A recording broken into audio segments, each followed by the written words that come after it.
Hey there everybody, the Tribal Butterfly is back again. Again, my Ask a Girl Who Can't Define Herself has been really popular because I have been flooded with a buttload of questions and I'm pretty sure I'm not going to be able to fit them all into this one video, so I'm going to do my best and try to get to them all. First question comes from LJ Holla, and LJ Holla asks, could I commission you to make me a stage outfit? I think it would be awesome to rock out in a TV, please. Sure. Send me a message and we'll talk about it. I've actually done a few things for people who have bands and we're performing on stage. So yeah, just send me a message in private message asking me or telling me about what kind of idea you want it is, and then we'll talk about it, okay?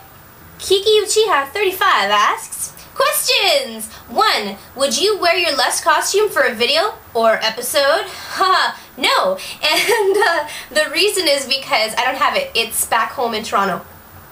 And I did actually wear it once for a video. And you're going to have to go find that video yourself because I'm not going to have enough time in this video to show you a clip of it. Sorry. I can show you a picture of my Les cosplay. There. That's it. That's me wearing it. If you really want to see me wearing it in a video, you're just going to have to look way back into one of my videos from years ago to where I actually was wearing it. How old are you? Don't answer if you believe this is too personal. Question 3. Do you have any siblings? I do. I have one. He's my older brother and we are 8 years apart. Do you like to cosplay Tsunade? Yeah. I enjoyed it when I cosplayed as her. Why? Should I not enjoy cosplaying Tsunade? Are you curious about whether or not you should cosplay Tsunade and you want to know if it was a fun cosplay or not? Because it was very fun, especially since when I cosplayed her, we had almost all the Hokage, so that was fun having everybody. Pretty sweet. And actually, one of the times that we cosplayed as a group like that, we got into a magazine, so cool. What other people have you cosplayed? I've cosplayed a lot of different characters, including ones that I've made up myself. I cannot remember all of them based on what pictures I have already on my computer.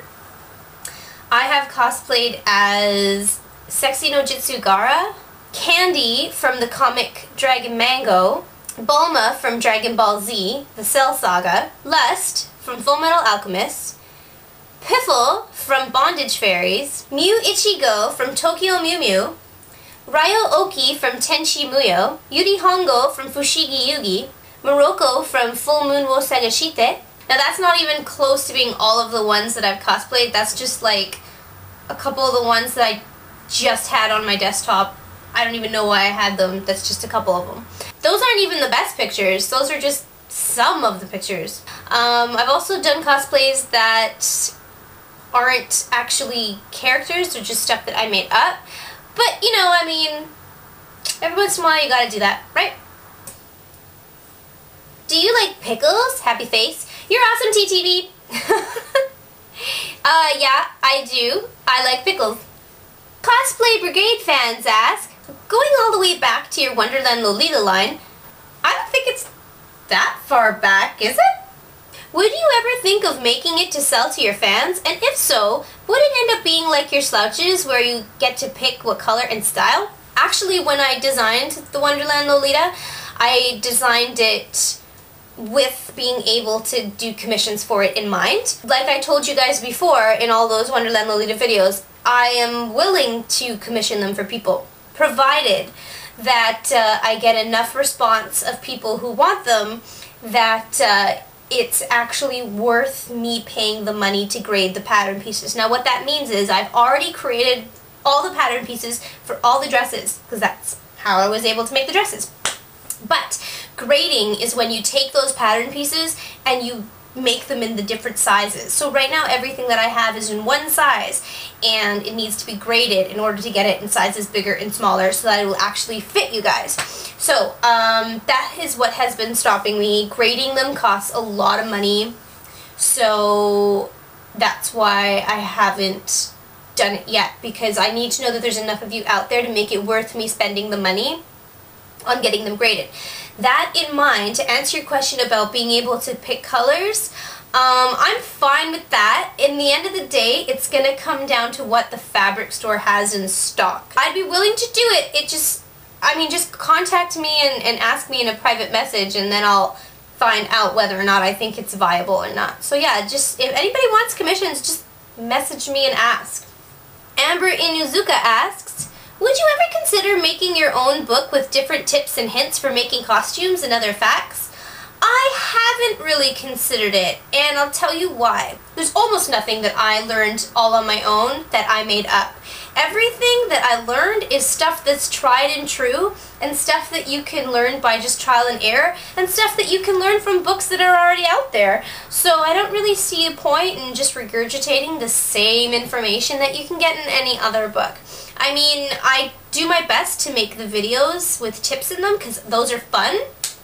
But other than that, I mean, to actually make a book, I don't think it's really necessary because there's tons of books out there that already exist that are awesome. So that's why I do videos where I show you guys what books I use so that you guys can use those books. You don't need me to make one. You can just work off my videos and whatever books I suggest. Sakura44123 asks, my friend says she's really ugly, and me, and my chorus of friends, totally disagree. How can we show her that we don't think she's ugly and show that we find her strong and confident? Unfortunately, my pet, the best you can do is treat her like she's strong and smart and confident and beautiful. Telling her every day is not going to help. It's going to have to come from herself. If she's got low self-esteem, there's nothing that anyone can do or say that is going to change her mind. Nothing.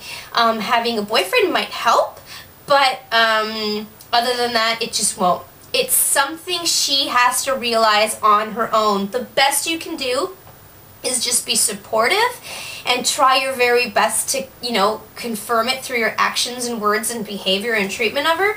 Other than that, it's got to come from within. There's nothing you can do. There's no magic thing you can say or button you can press. I really like a senior, and I'm a freshman. Do you think it's a really bad idea to try and start a relationship with a guy who leaves to college in like a month? I wouldn't suggest it simply because that's going to cause a lot of stress and tension in your relationship because you're constantly going to be like second guessing whether or not your guy is flirting with other girls while he's away in school and comparing yourself to college girls who are going to be totally different from you. It just sounds to me like it would be really, really stressful and unnecessary stress. Remember, high school relationships are high school relationships. Even college relationships are college relationships. People don't usually end up marrying the person who they date in high school. It's just because we grow up separate. So I wouldn't put too much importance on any relationship you have in high school. Chances are you're not going to end up with this person in the future, so you might want to not take it too seriously. Another thing, you don't want to marry the guy who you dated in high school. You will grow up after you finish high school, so you don't want to be attached to the same person. If for no other reason, simply because you want to experiment and try different people and see what else is out there. That's the best way to grow and learn. Midnight Chan 94 asks, 1. What got you into design? I think I actually answered this question like not too long ago. Basically, to answer it again, nothing got me into design. I've just always been designing. So yeah, I guess I just fell into it because it's what I've naturally been doing all my life, and I just finally glued in on it. And 2, if you have one, who is someone that inspires you? I don't actually have anyone, to be honest with you. I hope that doesn't sound too vain.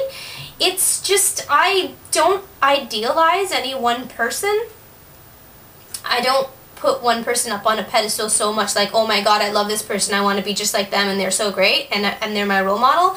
I don't have that. I don't think there's anybody in this world who's pure enough to be that for anyone else, that you mold your life to be like that person. I think everybody should just be who they are and be the best they can be. Like, be a good person, don't be rude, be kind, be considerate. That's all I feel, and I don't think it's right to put a person up on a pedestal like that. So yeah, I don't really have anyone. Sorry. I'm going to shut up now because this video's gotten way too long. Bye, everybody!